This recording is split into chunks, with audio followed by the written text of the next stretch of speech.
one small step for man, one giant leap for mankind. Columbia, this is... This is Houston, AOS, over.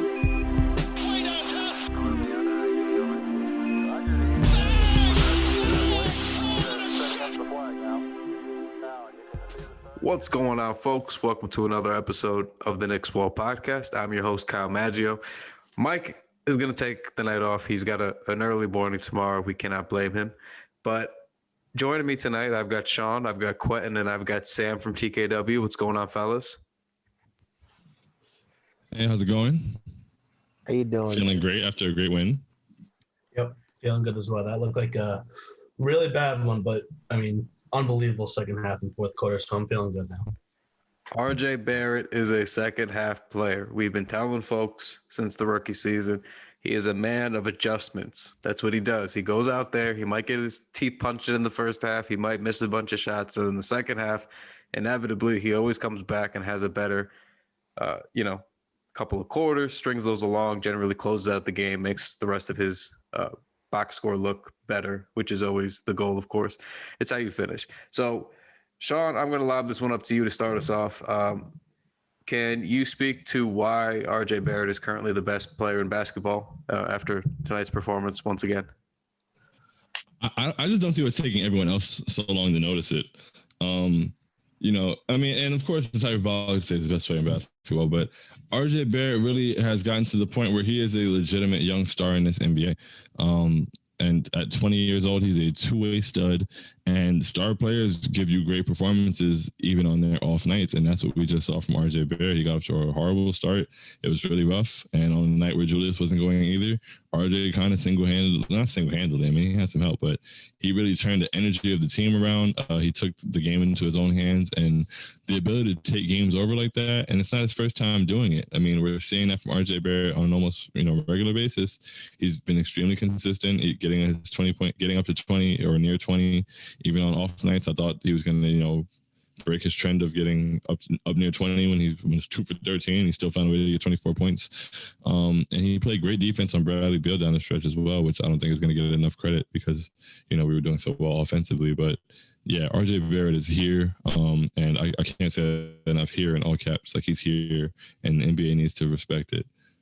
Yeah, absolutely. I agree with what Shaun is saying there. I think RJ, he continues to take step after step after step every game, and it just looks great to see.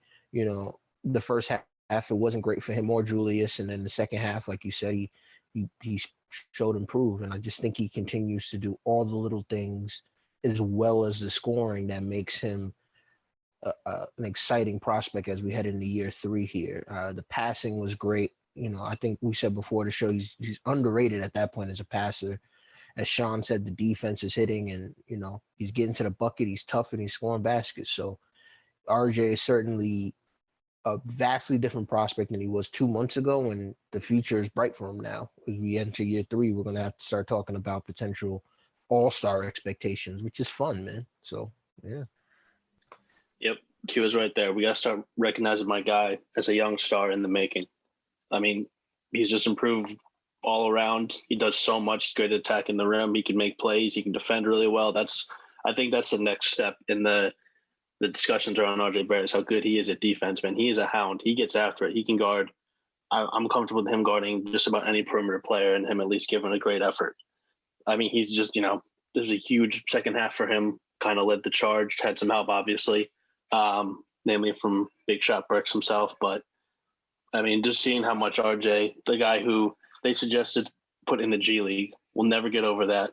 Will never get over, even though Tyler Hero had a great playoffs, the Hero was way better than RJ. Bullshit. I'm just so happy with the steps RJ is taking, man. This is another, just great game from him. Example of that. Shaun mentioned this, I think, but they got to start talking about him as a young star.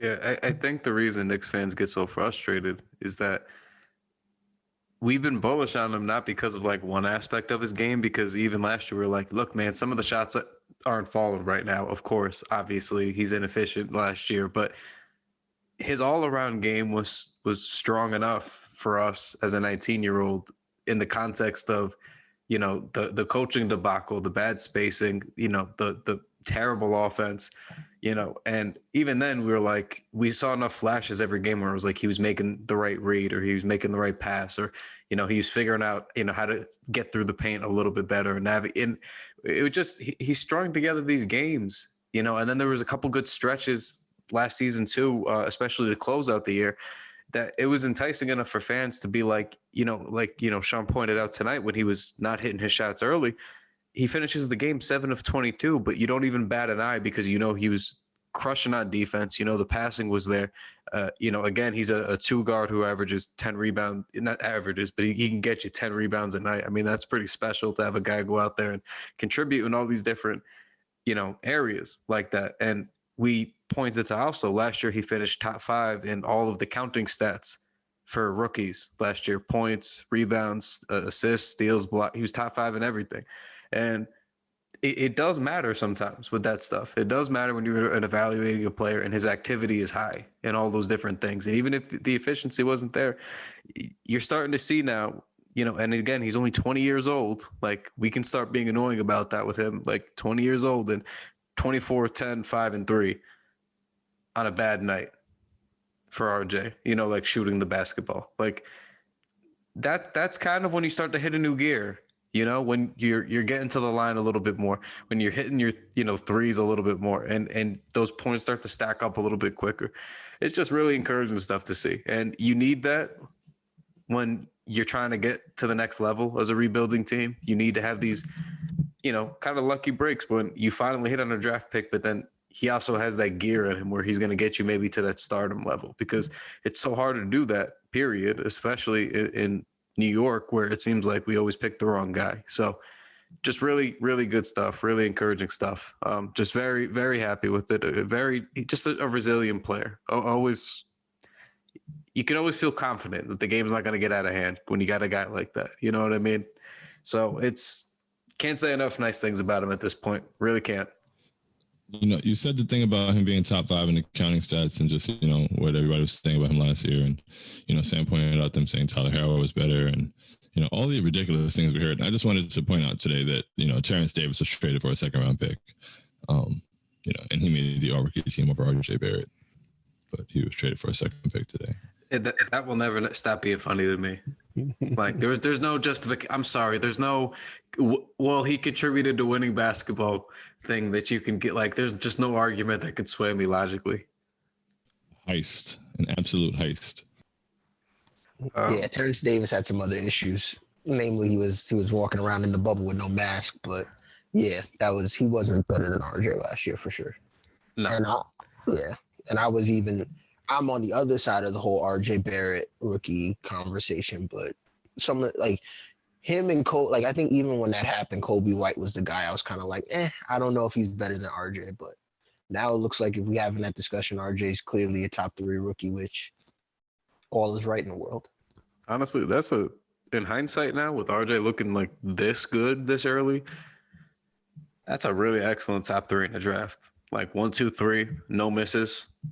You just get Zion, Ja, RJ, like right up one. Like wow, that's a great 1, 2, 3. Yeah, I mean, in 5-6 years, like that could be like, oh boy, this was a draft. Wow. I like that. I just like it, man. We got lucky. I feel, we don't get that feeling often with the rookie. So it's good. It's good. What isn't good though, guys, was professional NBA point guard Elfrid Payton finished tonight's game with 0 assists and 4 turnovers. That is noted floor general Elfrid Payton. I just wanted to bring that up. So, Quentin, I'm going to throw this one to you to start. How did you feel about 21 minutes from Elfrid Payton, 8 points, 4 rebounds, again, 0 assists from the starting point guard? I believe he finished a minus 15, which was worst on the team tonight for plus minus, a stat that I never use unless it fits my agenda. So Quentin, what do you have to say about Elfrid tonight? I'm still surprised he's a Knick, man. I don't get it. I get it because he's a veteran and Tibbs loves his vets, but man, to see him do that, to see what he's been doing all all throughout the season, and then you see Quigley and what he does and how he fits alongside RJ and Julius, and it's just like at some point someone has to say something to make that switch. This is not the first time all he does really that the Knicks want is someone that can get to the basket, but he's not even the best at doing that.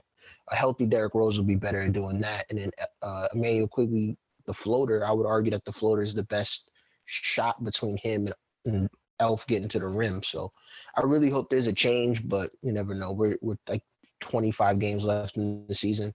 I'm sure Tibbs will just ride it out, but they should have made that switch a while ago. Thank the Lord that quickly closed out this game. I truthfully want to know what they see in Elfrid Payton doing on a consistent basis that allows him to not only earn the starting role, but come back from an injury and immediately get into the starting lineup. No easing back into it, just we got to get this guy back into the starting lineup. His defense is solid at times, but he doesn't give a shit most of the time. His shooting, we all know, is non-existent. Even when he drives to the hoop, it seems like he has a indecisiveness to him where he can't really. It's not like he's making so many, live dribble swings to the corner, even when guys are wide open. I think this was the game 2 nights ago, twice. RJ Barrett wide open in the corner, and he decides to, I think, shoot a crappy floater and one-time pass to Julius with 3 guys in the paint. I truly don't get, if they're really honest, if the Knicks are honest with themselves, you've got Quickly who's, got to get through his shooting inconsistencies, but he can shoot at least. He can create shots in more places than Elf can, and he's probably about as good of a playmaker as right now. And Derrick Rose can do more getting to the rim, which is what the theoretical skill is that Elfrid Payton brings. So I truly it really baffles my mind that he's still here and the coaching staff still believes in him to this degree. Yeah, beyond just, it baffling my mind, I'm actually disgusted by it. It's ridiculous. My one gripe, the one thing I was complaining about, I had one wish for this trade deadline, and it was for Elfrid Payton to be gone. I wanted Lonzo, you feel me? There's a couple of people I wanted to kick the tires on I would have been interested in, but I only had one real formal request, and it was to have Elfrid Payton be gone. So for him to suit up today, and as Sam pointed out, the fact that he keeps getting injured and returning directly to the starting lineup as if he's done anything to warrant that. Nothing about Elfrid Payton's position or his status on this team has been merit-based at any point this season. And I just wonder how far into the season we have to go before merit becomes something that is taken into account, especially in the middle of a playoff race, with it being as tight as it is. We could have lost this game. This team is clearly better offensively with him off of the floor. And you see it. You see it happen in the game. You see it in the numbers. The eye test doesn't lie. The numbers don't lie. It's all around. So I really don't understand what it's going to take. I've lost faith in the fact that he'll be cut. I don't think that they're going to do that. They seem to, whoever his agent is got a real stronghold in the Knicks organization. I don't know, but I doubt we're going to cut him. So I hope that we at least just are able to take him out of the rotation, and maybe that can lead to the scenario where he wants to go to a different team. Who knows? Who cares? But I just need him off of the court because we're a better basketball team when he's off. There's no way that you can play.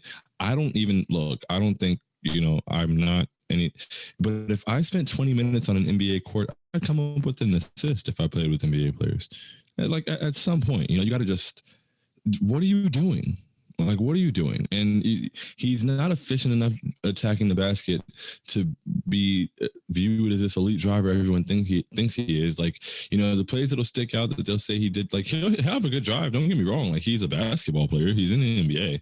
But, he'll make a layup, and then people act like he's so good getting to the basket. And I'll be like, well, he was 3 for 8 today. So, how good is he really? And he doesn't do anything else well. So he made a pass to Alec Burks today where he was driving and he looked opposite and kicked it to the corner. And I was like, that might be the best pass out of a drive I've seen him make all season. And that's a shame that I got to be pointing out the one time that the point guard passes out of a drive. That's disgusting. Get that guy off the court and make us a better basketball team. Addition by subtraction. Yeah. So obviously with you guys there, and look, there's better options on the bench. I know quickly we keep referencing because, another good game for him this season, but 26 minutes gave you 16-6, 3-1 off the bench. Pretty good. I'll take it. That's what you're looking for, so gets to the line 5 times, knocks down a couple threes. That's all you could really ask for. But Alec Burks also had a tremendous night. 27 points, 6 assists. He's really had a good second half of the season so far since the All-Star break. But tonight got to the line 11 times, 80-18 from the field. This is like usually the type of player the Knicks get because we don't get consistent wings. It's these hot or cold type guys. So, I mean, when he's rolling, it's a lot of fun. He's got moves. He's got a bag. Like, I mean, he can create some shots. He can create some offense. It's just that he's a little bit streaky, but he's on fire right now, and the Knicks need the scoring always. So I will take it gladly. I'd like to see him playing big minutes like he did tonight, almost 34 of those. So good to see. Good to see and encouraged. He was the one guy people speculated might get moved at the deadline. He did not. I don't know about any speculative interest anybody might have had in him, but going to assume any time a guy can score like that off a bench, there's going to be some kind of interest. But good to see that they held on to him at least. I personally prefer that we just have another bench option like that at this moment in time. But when Randall was off, RJ was struggling. Good to see somebody else stepped up tonight. That's how you got to win some of these games, man. They're not all going to be pretty. They're not all going to be Julius Randle scoring 30 points and leading us to victory. Other guys got to step up. RJ's the number 2. He took it upon himself to step up and try to be the number 1 tonight. Perks was on, led the charge with the scoring.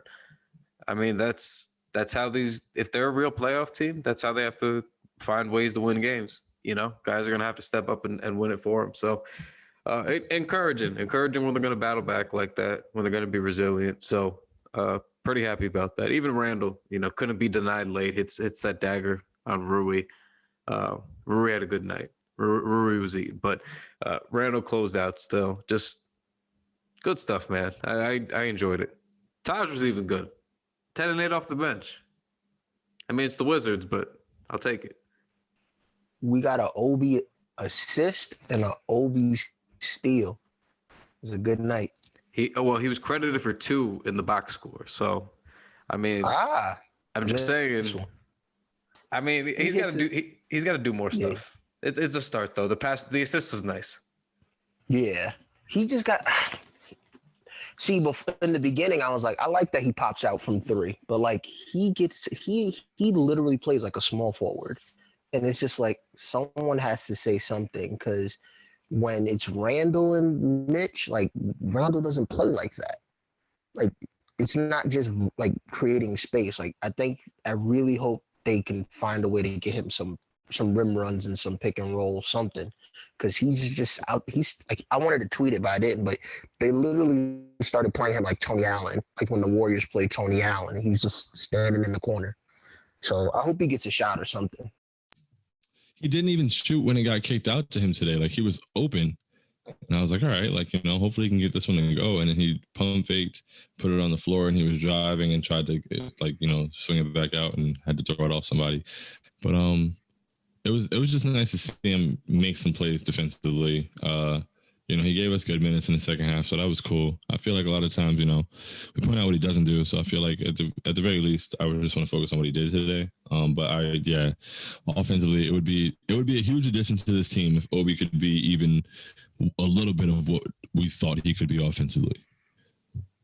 I just can't get over. He was supposed to be.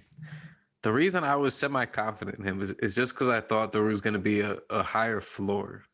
I just thought there was going to be a better baseline for what his skills were. I just thought he'd, hit a couple shots, like a 3, couple mid-range shots, get a dunk, because they'd run some pick and roll for him, something like that, a couple easy points, and then maybe he's a 10-point per game guy in his rookie season off the bench. I didn't have an unreasonable expectation for him.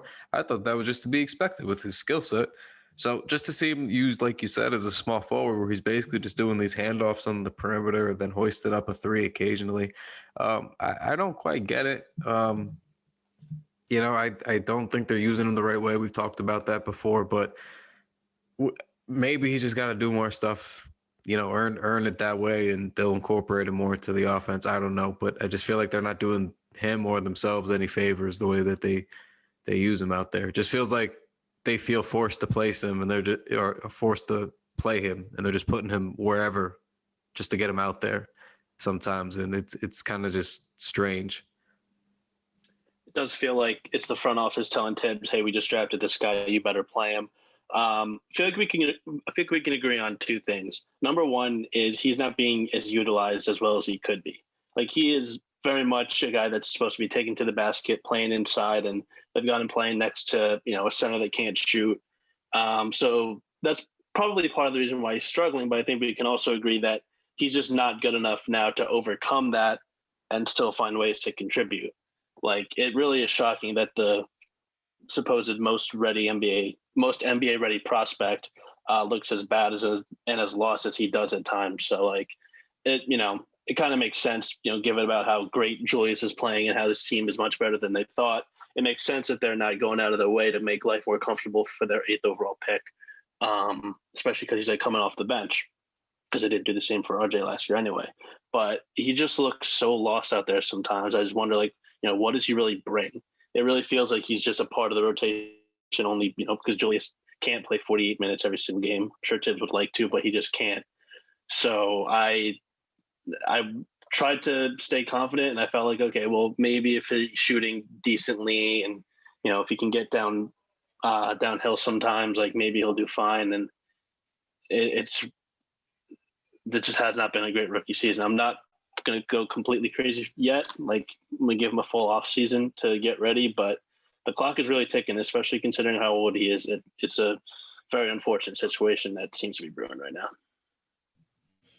Yeah, it's like, and I was late to this train, and I'm not fully on it, but I do think that even to do him some favors, they could just take him out of the rotation. I mean, not so much after tonight. Like I said, he showed good things. So, I mean, you try to build on that and hope the offense comes as well. But I believe that we could give those minutes to Knox, and I've been on that for a couple of games now. It's just, if Obi's not really giving us much, at the very least, Knox is an actual floor spacer. They like running those like little curls for him. He came off of it pretty aggressively tonight, put his shoulder in the chest of the guard and got to the basket. So, we see Knox do a couple things when he gets his minutes. So I like for Knox to get a shot. I mean, at the end of the day, like, Obi was our 8th pick, but I mean, Knox was once our 9th pick, and he's actually younger. So I feel like they should also try to, I mean, I know it's not the same regime, and, Knox is closer to have to get like a contract and all that, but I don't know. I just feel like, you could take Obi, because he really does look lost, and it looks like offensively a lot of it is mental at this point, and sometimes he may need to step back. Honestly, he may even benefit the G League bubble's over, right? Yeah, I was gonna say maybe you put him down there and let him get his feet wet and get comfortable on the court, because he just looks like, like, guys pick their spots sometimes in the league. Obi looks like he doesn't have a spot. Like, he looks like he doesn't have anywhere where he necessarily feels comfortable with the ball right now, not even really in the post like we thought he would. So I hope to see that turn around soon offensively, but it would really help the team if it did a little bit. But yeah, as you guys said, and as we said before, we don't use him to his strengths, and that's also a part of it. He misses Derrick Rose. Yeah, he definitely misses Derrick Rose. So, I mean, Rose should be back hopefully for the next game. I think he's been cleared now, but it was just a matter of conditioning or whatever. So we'll see. But, Obi needs to play with the point guard who can get him the ball. It's very simple, because he's not strong enough yet to win these battles in the post or in the paint. He gets, bullied quite often, kind of reminiscent to when KP had issues earlier in his career. Still kind of does with those smaller guards. Guys are always just able to kind of push him out. So he's not really able to create that way. And, nobody's able to feed him. So it kind of really has just become him hoisting threes, which is pretty sad. So we've seen him start some post-ups from, mid-range territory, trying to back in towards the paint. He gets nowhere. It's gotten bad. So he's just got to strengthen up, get a full off season, try again next season. Maybe he wasn't as ready as we thought, but at least good to see him doing a couple things defensively tonight, showing a pulse. So it is what it is there. We'll take a quick break here, but when we come back, I just want to touch on the Knicks trade deadline, or sort of lack thereof. Wasn't too exciting. But we'll get into all that, the Andre Drummond rumors, missing out on Evan Fournier, and a little bit more. So the Knicks trade deadline, sort of status quo, I guess. They weren't very active once again. Pretty much the rumored thing that it seemed like was going to be a lock with the Austin Rivers getting dealt elsewhere happened. So I believe Austin, and it ended up being what, a 3-team trade. I believe Austin went to OKC, right? Is that where we shipped them to? Correct. And then we got back Ferguson, who was shooting, if I'm not mistaken, 14% from the field this year. Oh my goodness. Yeah. He's been buried in Philly. Yeah. Frank Ntilikina survived yet another trade deadline. Incredibly, really. Fourth year in a row. He's just Kevin Knox, third year in a row. These guys every year they're just they're never gonna get dealt. So the full Sixers Thunder Knicks trade was Philly gets George Hill, and Iggy is now gone. Brazdeikis. OKC gets Tony Bradley, Philly second round picks in 2025 and 26, and Austin Rivers. The Knicks get Terrence Ferguson. Is it Poirier? Vincent Poirier? And a 2021 second round pick from Philly. So at least we got another second rounder out of it. That's cool. I guess we have lots of those. We're just adding to it. Poirier was waived, I believe, within like 2 hours, or released, whatever it is. So the Iggy era is over for the Dub Knicks. And we'll pour one out for the Dub Knicks legend. But, I wasn't really, it's kind of a nothing move to me. I mean, we had a second round pick. Austin Rivers is gone. I liked Austin. It's unfortunate that he wasn't playing super well against teams that weren't the Jazz, but still was a professional while he was here. Seemed like he was, pretty genuine about wanting to kind of change the image and things like that. So we'll always appreciate that. Happy to have had him even briefly. Wishing him the best of luck. Hope he bounces back now with OKC. But Shaun, what was your reaction to these trades? I mean, I didn't have much of a reaction. We got rid of Austin. I feel like, I don't know, we did right by him, I guess. Send him somewhere he can play. Iggy leaving, it made me feel like we were creating a roster spot for something. It's unfortunate. Iggy seemed like a cool guy, but, some people were like mad. I was like, bro, come on, stop. It's like, oh, he had potential. I was like, bro, stop it. Like, he hasn't played basketball for it. It's like, and T. Ferg, he's a potential 3-and-D wing with some athleticism and youth. If the time ever comes for that to matter, and if it doesn't, who cares? Nobody that we traded away was playing anyway. We weren't going to get anything of value for either of those guys. We got another pick in the deal. We already waived Poirier. Like, it's I don't have much of an opinion on it. But I do like the way they were able to, not get fleeced in anything, not jump and make any hasty decisions. It seems like they tried to do some things that made sense and didn't go any further than they were supposed to. So that being the only deal was uneventful and, in a way disappointing. And like I said, the only thing I really needed was Alfred Payton gone. So I wish it was Alfred in the deal instead of Austin, but, not too much.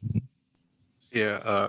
Quentin, I'll toss it over to you now. Same reaction to the trade, but also I want you to then follow it up with your reaction to missing out on Evan Fournier.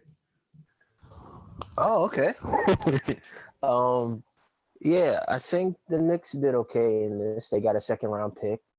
Austin Rivers wasn't playing, so I think he's actually going to get bought out from Oklahoma City, and he'll probably go to Philly or something. That just makes sense to me. But yeah, they didn't really lose much. Iggy, I hope he plays. It's just he was a second round pick who didn't play much, and then he was caught in a regime change, so he had no chance there. But losing out on Evan Fournier, I don't. I may have overreacted a little bit, but I just think the Knicks had a chance to get a wing player who he's not like the best of the bunch, but he's pretty good. So I thought the price that Boston paid for him was interesting, considering the Knicks probably had the ammunition to do it. He probably would have started, and the Knicks probably could have retained him in free agency. So, he wasn't even the guy I was the most upset that got traded. It was Gary Trent Jr. to Toronto, which we should talk about if you want. But yeah, I thought Fournier was not a miss by the Knicks, but if I had a chance to run everything back again, at 12 o'clock noon and I was running the Knicks, I probably would have just sent the pick over for Fournier. Yeah, I don't really care. I never really liked Fournier. I haven't really been in on him.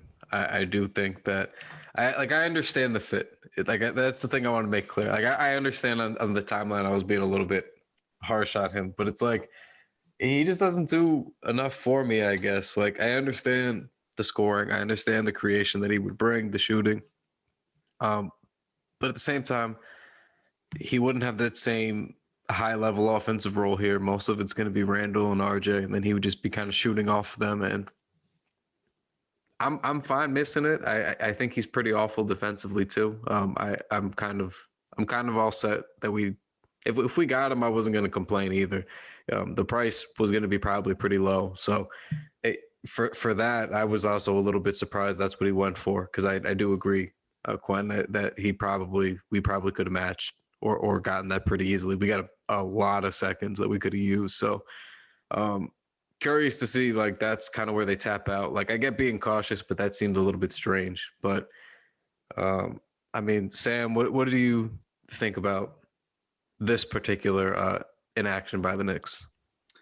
Not very happy about it, honestly. I get in years past standing pat, but this year it feels like they're really playing for something. And I never really got all the hype around Evan Fournier. Like, he's a solid player. He can, definitely shoot. I think create from the outside a little bit, which is good when you have two slashers like Julius and RJ. But he doesn't really do anything else at a super great level. I mean, considering the price that Boston, paid to get him, Knicks could have outbid them for sure. But then they got to worry about paying him, and retaining him, actually, because he's an unrestricted free agent this offseason. So would have been nice to get him. I'm sad they missed out on Trent. Really liked him. Really wish they could have gotten him. He seems like a really young, really nice shooter. I'm still hurt about them not getting Alonzo. And it's sad that, like, the only trade they made was the one they ended up doing. I was really surprised that Philly didn't end up netting Rivers, because OKC is, tanking. I guess they need to trade for another second round pick. But, there were reports that Rivers was going to get bought out anyway. So, makes total sense that they weren't able to get much for him. They got Terrence Ferguson, who has some, off the court sexual assault allegations, but I don't think it'll even matter too much for the, Knicks, because he sucks and is probably not going to play at all. So Rivers will always go down as a Knick legend for the Utah games, but it does suck that, this was finally a year where it made sense for the Knicks to make a move. Not like the move they did last year, where they, kind of sold off. It was a chance for them to get an upgrade. And it seems like the other teams around them kind of did. The Heat made some great moves. Boston got Evan Fournier. So I'm a little bit disappointed that the Knicks didn't go for anybody, but it suggests to me that Leon Rose and Brock Aller really have a long-term view with this rebuild, which I'm totally okay with. I'm cool with them gambling on restricted free agency with Lonzo. Like, I would have preferred they figured out a way to do this trade now. Take back Eric Bledsoe, whatever that they kind of had to do to get it done. I would have done personally, because if you know that you're going to match whatever number, or that New Orleans would throw out, or you're going to try to outbid other teams, I would just feel more confident doing that, knowing you could match, versus trying to go over teams who are already going to be trying to outbid the Pelicans too, and then the number is going to inflate even more. But I don't know. I thought this was a good time to kind of pretend this would have been his free agency anyway and just go for it. But it is what it is. It isn't the worst thing in the world. But bringing up the Gary Trent Jr. thing is excellent, because to me, that was two birds, one stone with killing my dream for targets this summer, because I figured we can go after one of those guys probably pretty aggressively. And now I feel like we can get neither of those guys, because I feel like Toronto's going to pay Gary, and then I feel like Portland's going to pay Norm. And then there's just, that's like two high level wings off the board immediately that, some of us were targeting already. I was. So that's kind of a bummer. I especially wanted Gary Trent Jr. So that really kind of stinks. I'm going to assume that he'll be there a while, but Depot going to Miami was another one that Knicks were rumored to be kind of in on. I would have been fine if they took the swing. I was kind of out on it. You guys know, longtime Depot guy, but even at this point, I was like, I'm good if we don't do it. I'm fine not paying him. So it seems like Miami was always going to happen. The worst kept secret in the NBA. He finally got there. So, good for him. Hopefully he's finally happy. We could stop hearing the complaint and just get back to playing good basketball, like he did a couple of years ago with the Pacers. It would be nice. I don't hate the Heat too much, but yeah, I don't know. I mean, I would have liked if we did something though, because the Bulls got better now. They got Vucevic. That's an all-star. And honestly, I think he's going to be better as a number 2 playing off Levine than he is as a number 1, just getting his numbers with Orlando. He was just feasting every night. I think they're going to have a nice little 2-man game. And, it's end of a COVID season here, but you never know how those guys might gel. But still, Bulls got some ammunition. They got rid of some of those other stinky pieces they had, like Wendell Carter, Otto Porter. I don't know. I mean, it's not the worst thing in the world. The Knicks still have a top defense to bank on, so I can understand why they think they could try to grind it out. As of tonight, they're back a game over 500. They're back in the 5th seed. So I can understand if Leon and the front office were maybe a little bit bullish on their team right now. But I felt like they probably could have made a move for not that much that would have gone a long way. Not going to kill them, because if you're going to rely on Randall and RJ, you're still going to win a bunch of these games. But it's gonna be tough, man. It's gonna be tough if Alfred's still starting, and it's always going to be those guys trying to counteract what's happening with the lack of shooting. So the margin for error is pretty thin with them not getting reinforcements. Is all. They can still do it. It's not that we aren't confident, but it just really. It's going to be close now the rest of the way. Guys are going to be gunning for them. They've been in the playoff hunt the entire year.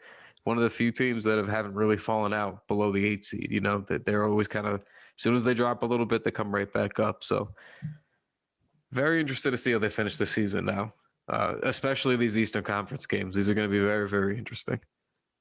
Yeah, I've been screaming from the beginning of the year that, these games are going to matter a lot down the stretch. And seeing how close the Eastern Conference is, seeing other teams make moves, it doesn't really make me that nervous. I think we can even go up another gear and get even better once we put the right guys on the floor. We also haven't had Rose in a while, and we saw how much the pacing improved and how much better he made our bench when he got here. So I feel like having him come back into that role, or a starting role, or whatever role he'd be in, having IQ, getting Elf off the floor, even though I try not to harp on that too much. But I feel like that can make us the better team. That can be the upgrade we would have been looking for in a trade. I mean, we got Alec Burks, this guy we can get 27 off the bench from, which is huge. I haven't said on this podcast yet, but Reggie has been so much better.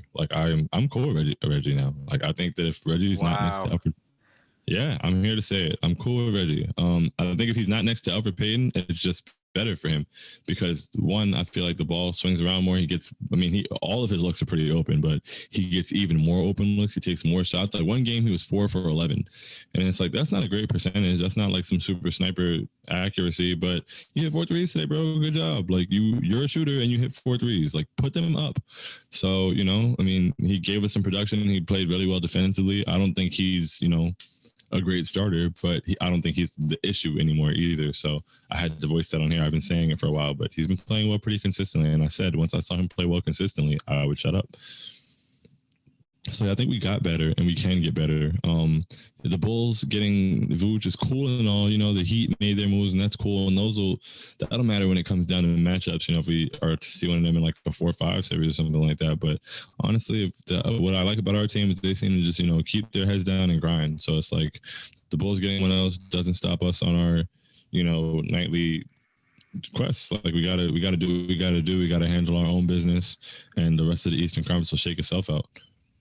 Yeah, and on that note, though, when I looked at the standings again, I'm not worried about the Knicks falling out all that much, I don't think, because at this point, it looks like the wheels have kind of fallen off for Toronto. They deemed to have yet another turnaround. to their season to try to salvage things, which it's possible. I mean, they're generally well coached when they're on the same page. It just seems like things are in a bit of disarray right now. But pretty much the only team that I think will fall out is Charlotte. LaMelo's going to be out a month or so. He might come back at the tail end of the season is the rumor maybe, but they're in 4 right now at 22 and 21. The Knicks just got to 5 at 23 and 22. The Hawks are on fire, 22 and 22. The Heat have been on fire for the most part, and now they've got reinforcements. Boston's in 8th seed. They just got Fournier. Hopefully that helps them a little bit, right? So outside, I don't really believe the Pacers are gonna make it this year. I think they'll be in that play-in territory. It seems to me like mostly the Hornets would fall out, and if I would be confident from any of those teams not in it right now, it'd probably be the Bulls to kind of string some together and maybe get in and sneak in as the 8th seed. But I just feel like this is going to be mostly what the teams kind of are, and then it's just going to be teams like the Knicks, the Hawks, the Heat, kind of jostling around for playoff position. That's kind of my thought. Like maybe the Knicks end up a little bit lower than they wanted to, lose the tiebreak or whatever, but I don't know that I see them truly falling out at this point either. Is kind of, I'm not even like overly optimistic. We've played a lot of these teams. We've seen a lot of these teams. Like, it's going to be dependent on whatever the reinforcements do at this point, but I feel pretty confident the Knicks will probably just be right there. Yeah, I really don't see much. I think the only thing that would hurt, them is if they started struggling and Tibbs didn't adjust, but we've seen Tibbs kind of make adjustments before. I think they're secure. The fact that they're one of these teams that could fight back and be resilient and win games like they did tonight against Washington, I trust them to get, at the very least, they could get into the play-in series, which, considering where we were at the beginning of the season, that's still a win to me. So I was thinking about, the playoff push earlier, just like, how clogged it is. And now that the Bulls got 2 All-Stars, like I think they're, with Levine and Vooch, that's a hell of an offensive duo. And it's kind of like unrelated, but I was thinking like if the Knicks miss the playoffs, is this season like seen as more of a waste or anything? And I think it's still no, just because one losing streak could do them in, because there's only just a handful of games separating even like as high up as the Knicks are, I think 5th now, to as far down as like the 12th and 13th place. But I feel somewhat confident that the Knicks will still stay in it, and even if they don't, like just being this competitive like this late in the season, and trying to win games, instilling this winning mentality, seems like with Tibbs, like there's a lot more fire, a lot more desire to win than there was with past coaches. So I feel like they'll I don't want to try to predict what could happen because there's still injuries. The season is still crazy. There's a bunch of games left, and this just the middle of the Eastern Conference is so close together. It could go either way. I feel confident in the Knicks' ability to do it, especially because they have one of the league's best defenses. They can always lean on that, even though their offense is kind of, if it's not Julius Randle or RJ Barrett, I don't know where it goes, especially because it didn't, get an upgrade. But I'm somewhat confident, and I feel like even if they do, get unlucky and they fall out of the playoff picture, I think this season is still, very helpful regardless. Yeah, I don't know. Like, I think this team is more than capable of a top 6 seed. I keep saying it. I'll keep saying it. I don't even think we should have to see the play-in. I really don't want to see the play-in because, I would really hate for us to grab the 7th seed throughout the regular season all year and then miss the playoffs still and be the first team to have that happen. Like, that would make me sick to my stomach. Just the way we're the first team to have the new lotto odds and be the worst team and not get for so I don't want that. I don't want to leave it up to chance or leave it up to anything like that. I'd like to secure a top 6 seed. I honestly think, like I said, we're in the 5th seed right now, tied for 4th. And I feel like we can kick it into another gear and get better as a team. So I think we can, snagging that 4th seed would be amazing. And having a home court series, having home court advantage in the Garden for round 1 would be great. And I think this team's capable of doing that. So that's the expectation I'm going to hold this team to.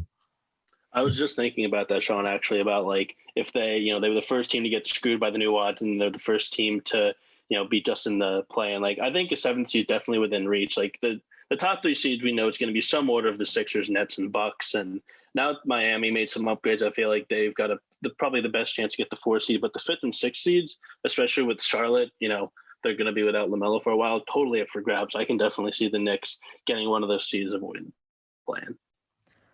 Yeah, and I would be disappointed if they had to do the play-in.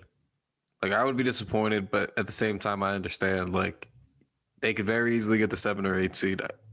Things happen. They just got to take care of business from there, which they already have been playing in mostly very close games this season. So they should be able to take care of business in those games too. But yeah, I mostly agree with Shaun. I think they could finish top 6 if they really want to. It's tough. It's going to be tough, but even if they did get the play-in, though, I wouldn't think it's a failure. Or if they miss the playoffs, like, it would stink. But I think largely what we wanted to see this season, regardless of what the end result was as a team, was just that there was a clear direction, a clear foundation, a clear identity, a clear system, whatever you want to call it, the full culture, the works, right? But at the same time, we wanted to see, like, is Julius Randle getting better, right? Being part of this team if you're not going to move him, like we speculated after the Obi pick. And they kept him. He ended up being really good. So now you found an all-star, right? So that's good. You establish that even if they don't make the playoffs, you establish this newfound high level of play with him. Same thing with RJ Barrett, your 20-year-old sophomore, came out and took a big leap this season with his all-around game, especially offensively. So I just think off those, you hit on Emmanuel quickly. Like, I just think off those things alone, like, this season's been enough of a victory because all the young guys are trending. There's enough young guys trending in the right direction. Mitch, even though he missed a month, been a really good defensive starter. The blocks aren't maybe as rapid as last season. I know Noel was outpacing him off the bench with those because, it's a little bit of a different game when you play off the bench that way. But,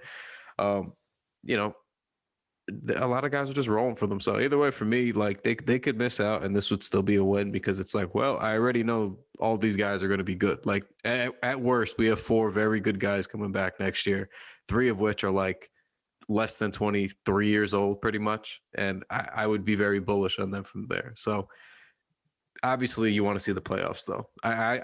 To me, that's always, everybody always wants to talk about getting another pick or a better pick, but like, it's always about playoffs. Like, getting young guys playoff reps is like, that's just crucial. I especially feel that way for like first and second year guys. Like, you need to taste the success immediately and be part of it, like a big part of it, to then feel like you want to keep doing that again.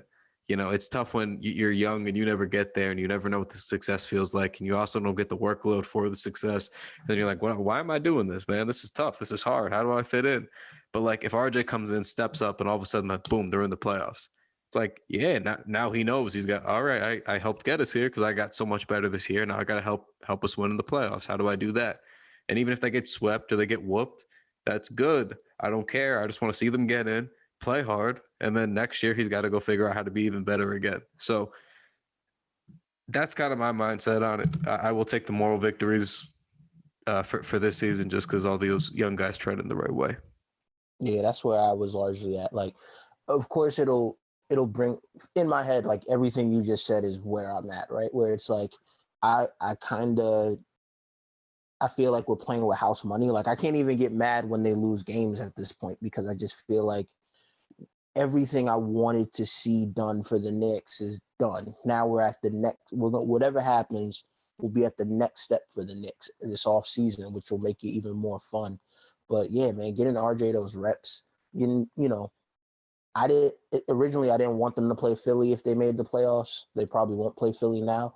But even if they did, like, getting to go against Ben Simmons and Joel Embiid and the likes in the playoffs, going against Miami and Jimmy Butler and a team that just made the finals, or Milwaukee or whoever they play, those games you can't replicate. You're either in them or you're not. And it's just like, to get to that point, that would be great for them. So, I mean, I still think we're playing with house money, but yeah, getting those reps for RJ for Quick, that would be huge. Yeah. So on that note, I just want to go ahead and get right into our mailbag tonight. Had some good questions. Post trade deadline, we'll always do that. So we got plenty on both the TKW pod account and our main account. But first and foremost, who do you think was the Knicks' best player tonight? RJ Barrett or Russell Westbrook? Asked by @BurnGoat, our pal. I mean, RJ was amazing, but yeah, Russell Westbrook really kept us in the game. I mean, you know, a shout out to him for putting those jumpers up over and over and over and over. I don't know what compelled him to keep doing so, but I'm very grateful because especially when Brad Beal was on the bench, I was just like, oh, we're good. Like, we're defensively, we're good. Russ's usage was crazy. I've never seen a guy like 18 boards, 9 assists, a horrible game.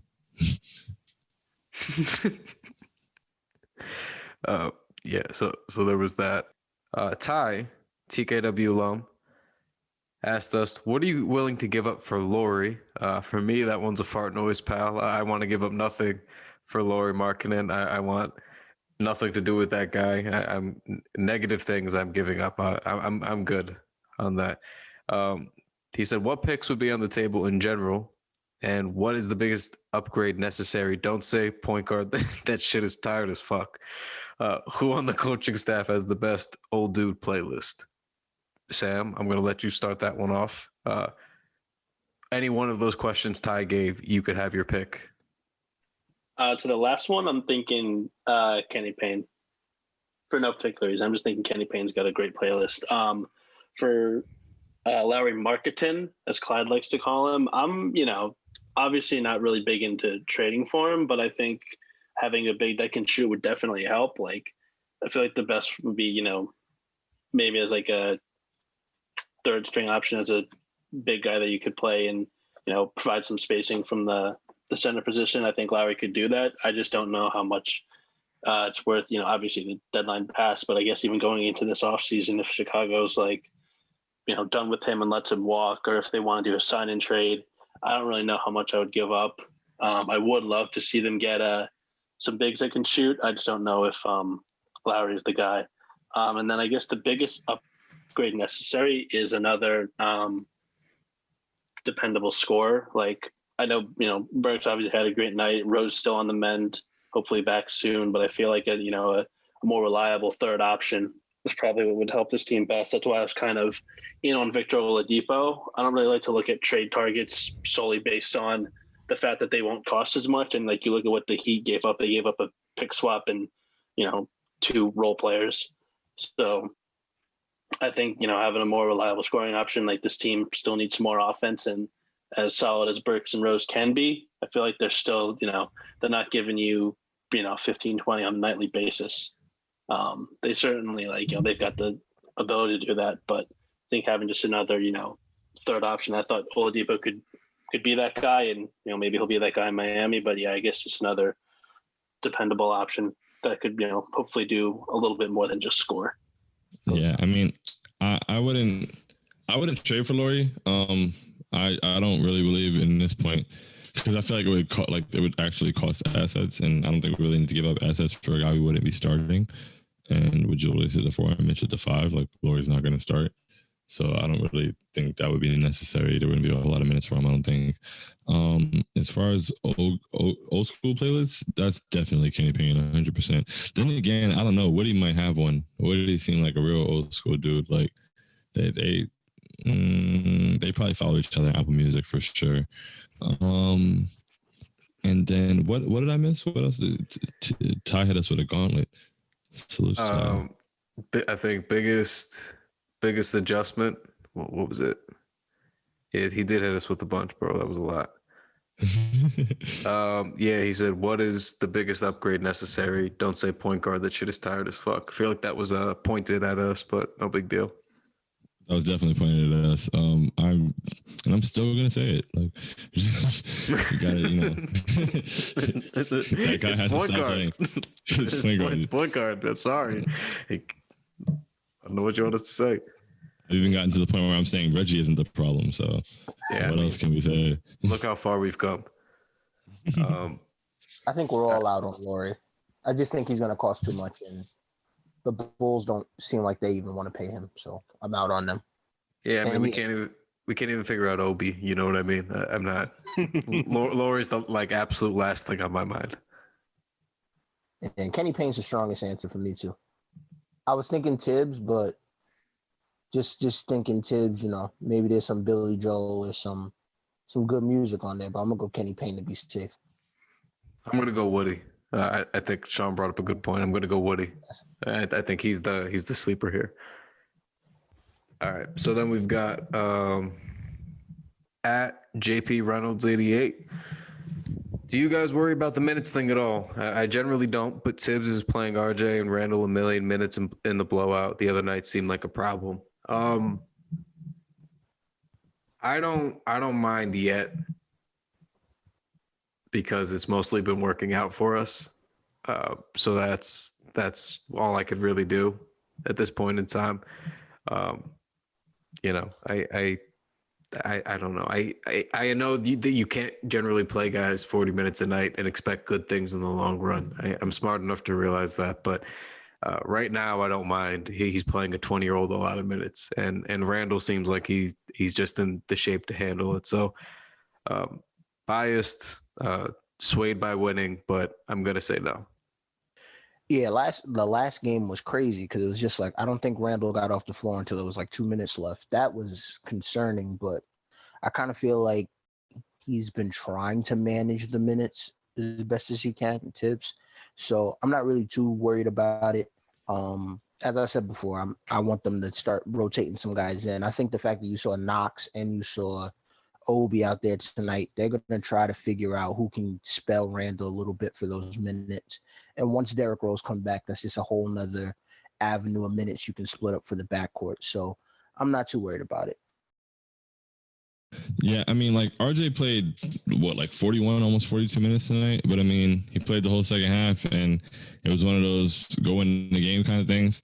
I don't particularly mind that. I think in general, Tibbs done a better job. He's not running it like, when we were shorthanded, Obi was out, IQ was out, Burks was out. He was kind of running Julius and RJ into the ground a little bit, but it's because, Tibbs is going to go win the game, which I respect. But I don't think that the minute situation's been too bad recently.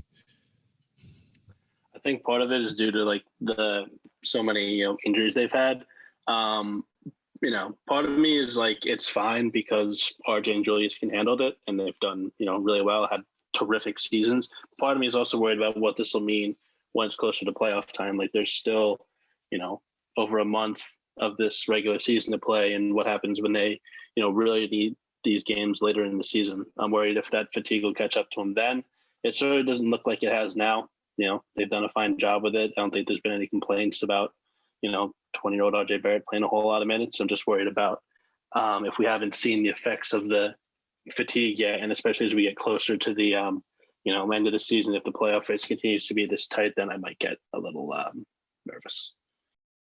Yeah, I think I'd be more worried if, I think in fairness, we've got to remember certain context too. I think about a month ago, or early February, RJ, there was like a stretch of a week or almost two where he was playing 20, 25 minutes a night. It felt like less than 30 for sure. And everyone was getting annoyed. But at the same time, as much as we would have liked for him to have played more then, at least he was getting kind of a breather to some degree, whether we want to call it that or not. He was at least playing less minutes for a stretch. Then he had the All-Star break, which was brief this year, but at least there was that. And, on top of the fact that he didn't even have a full NBA season, and then he got, almost a year off with, not a year, but, most of a year off because of the COVID situation. So I just feel like RJ, I'm not like particularly worried about because at least intermittently he's gotten like a couple stretches and little breathers and things like that, or played less. So, Randall's the guy we'd be worried about just because of his workload. But again, that's something we'll have to see, closer to playoff time. But I try not to get too worried about it if they're winning games. If it seems like they can handle it and generally they could produce every night like they have been, then I guess it's not that bad. The last one we'll take here before we get out of here is looking big picture. What do the Knicks have to add in the offseason to become a true playoff team? That's from @KobeBeanBurner_. Honestly, a true playoff team, I think they're a point guard that can shoot away. And I think that guy is Lonzo. They have a mark this summer. And I think it really could just be as simple as that. Like they could add some other guys, like we were talking about Gary Trent Jr., Norm, those 3-and-D types. But first and foremost, they need a point guard upgraded and somebody that's going to be able to shoot. So if you don't buy quickly as a true point guard or as a true starting point guard, whatever, and you think he's more of like a combo or a two, something like that, I think, yeah, I mean, add Lonzo because that's a guy who could play on and off ball, just like quickly can kind of play on and off in a different way. And I think that's a fun team. To me, that's what you'd have the firepower, you'd have the defense with Lonzo. And I think he's a high enough IQ guy that fits off of, RJ being a very high IQ guy and now Randall kind of fitting right in that same vein. So I think that's just a really fun, smart group that, we could feel pretty confident building around. I think that's how you guarantee like a top 5-ish seed in the East, for at least the next 3 or 4 years. I too would absolutely love the Lonzo move. Now that we didn't make the trade, I am definitely preparing my restricted free agency offer for him, and hopefully we can outbid the Pelicans, who don't seem like they want to pay him. Outside of Lonzo, whenever I think off season, I have that one thought that I keep trying to suppress, but that I actually tweeted for the first time today, which means I'm clearly getting comfortable with it. But it's just when I think about the position the franchise is in, I keep my eye out west. And if the Clippers don't make it to the Western Conference Finals, Boardman might walk. And if he walks and we just made it to the playoffs and we even sniffed the second round at all, and things are looking good, and you've got RJ Barrett and you've got Julius Randle, who's an all-star, and you've got Emmanuel quickly, maybe you sign Alonzo Ball, you got 2 first-round picks, you turn those into whatever you turn them into. I don't think our situation is that bad, so that would be pretty cool. That would make us a pretty elite team. I would go point guard who can attack the basket, a 3-and-D wing, and I would go with like a backup big, someone like a JaMychal Green type, maybe a little bit better, who can spell Randall and then play a little bit of 5 as well. Yeah, I'm looking at like a 3-4, kind of like a backup wing and, more shooting. Preferably a point guard, just that simple. Yeah, I don't think they got to overcomplicate it, but we'll get out of here with the trade deadline special. Next one, back in the 5 seed. Didn't do anything stupid so far. No Andre Drummond buyout news. So let's just continue the good vibes. Hopefully they continue this, locking the top 4 seed. And we'll catch you guys in the next episode. Take it easy.